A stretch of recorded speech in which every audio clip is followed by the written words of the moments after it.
Qui est Alexis Giraud?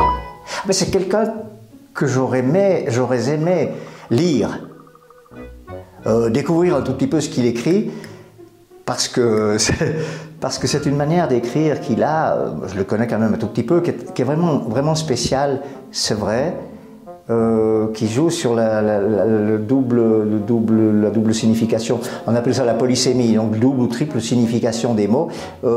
Il a bien sûr un modèle extraordinaire en la personne de Raymond Devos. Raymond Devos disait j'ai inventé un mot, donc c'est un néologisme.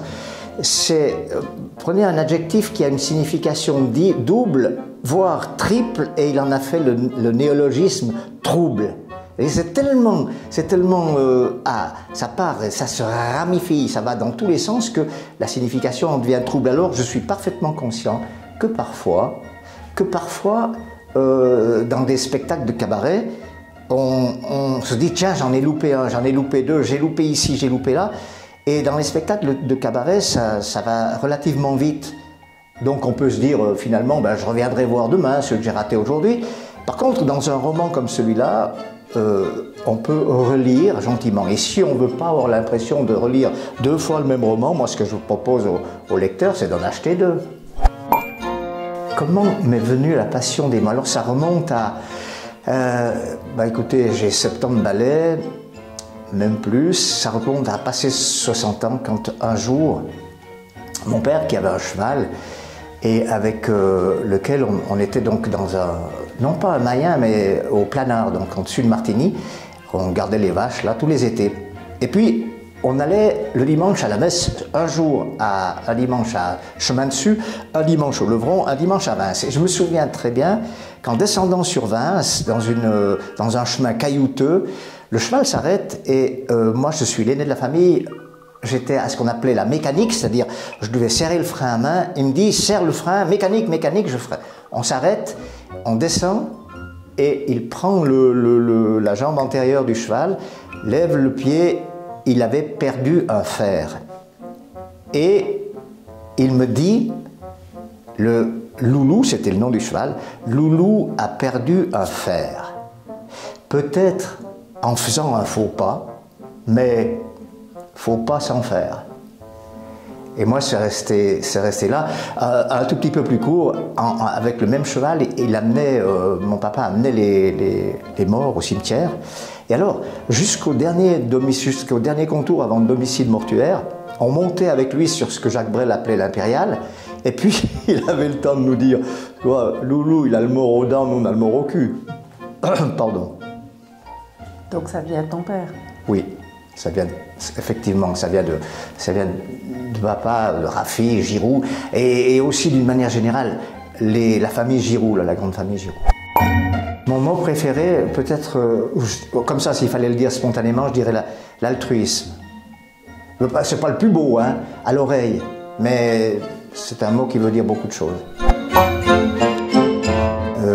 Sourire.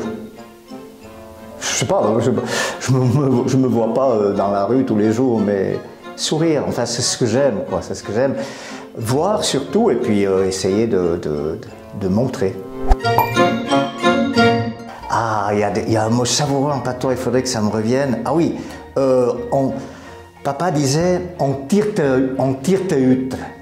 T'as un viade, on tire tes huîtres. Ça veut dire, est-ce que tu as envie, en plus il ajoutait le geste à la parole, on tire tes huîtres, ça veut dire un tire-toi outre. Ça, c'est, je ne sais pas exactement si à Bannes il existe, mais à Martigny, papa l'avait. T'as un viade, on tire tes huîtres, est-ce que tu as envie d'un tire-toi outre? Donc, il n'y a même pas besoin de comprendre de patois, ça voulait dire qu'il fallait partir de là. T'as un viade, on tire tes huîtres, il fallait loin, quoi. Oh, en voyant le lit vide, il le devint. Pas s'il faut l'expliquer? Non. Je crois qu'elle n'est pas de moi, mais le temps de la trouver, une blague que j'adore, mais personne, je vois, il n'y en a pas beaucoup. C'est pas pour me vanter, mais il fait beau aujourd'hui. Je prendrais un titre qu'on avait fait, qu'on avait été chercher chez Pierre Dac. Aussi, une autre source, je citais Raymond Devos, Pierre Dac, du côté d'ailleurs et réciproquement. En fait, c'est peut-être pas un slogan, mais ça veut dire partout, partout et nulle part. En fait, si vous comprenez pas très bien ce que je veux dire par là, c'est pas grave, parce que moi non plus, j'ai rien compris. La puissance des mots. Alors, ce que je veux dire, c'est que c'est vrai. Les mots ont un pouvoir extraordinaire, un pouvoir de création. D'ailleurs, quand on parle un tout petit peu d'esprit positif ou de choses comme ça, et on dit, mais à juste titre, qu'il ne faut pas utiliser de négation ou se dévaloriser, parce que il suffirait de le faire continue comme ça, et puis au bout d'un moment, c'est clair qu'on est dévalorisé. Un enseignant, comme j'ai été pendant 35 ans enseignant, je dis pas que j'ai toujours réussi à suivre mes propres consignes, mais jamais, au grand jamais, j'essayais, je voulais dévaloriser un élève. Au contraire, on peut arriver à faire des fautes comme ça, mais dans un esprit positif, parce que les mots ont un pouvoir de création, c'est absolument, à mon avis, prouvé.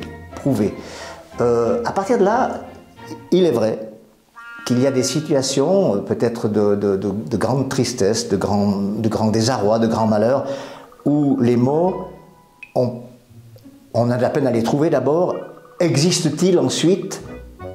Ils arrivent en tout cas peut-être pas à traduire ce qu'on veut dire, mais c'est à ce moment-là qu'il y a tout le reste, tout ce qui va autour, parce que si le mot est extrêmement important, il y a aussi la manière de le dire, il y a aussi la posture, il y a aussi le regard, il y a tout ce que le corps exprime et qui va envelopper ce pauvre mot qu'on aimerait essayer de dire à quelqu'un à qui on a envie de l'entourer d'empathie.